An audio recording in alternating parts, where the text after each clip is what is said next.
বিসিবিতে থেকে গেলেন যে ৮ পরিচালক।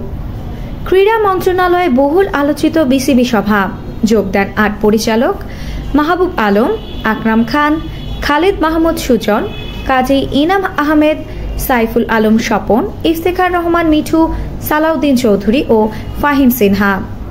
তাদের সঙ্গে যুক্ত হন জাতীয় ক্রীড়া পরিষদ মনোনীত নতুন 2 পরিচালক ফারুক আহমেদ ও নাজমুল আবেদিন ফাহিম।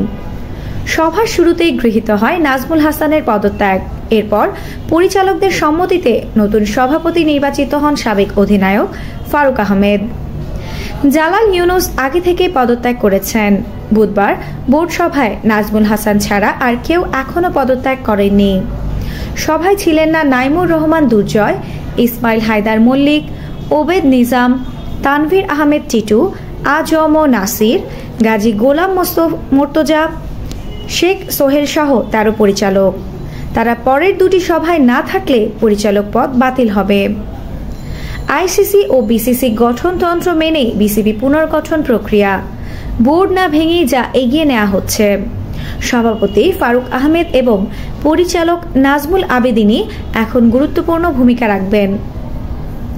পরিচালকদের শূন্য পদের পরবর্তী প্রক্রিয়া কি হবে তা নিয়ে বিস্তারিত তুলে ধরবেন নতুন সভাপতি।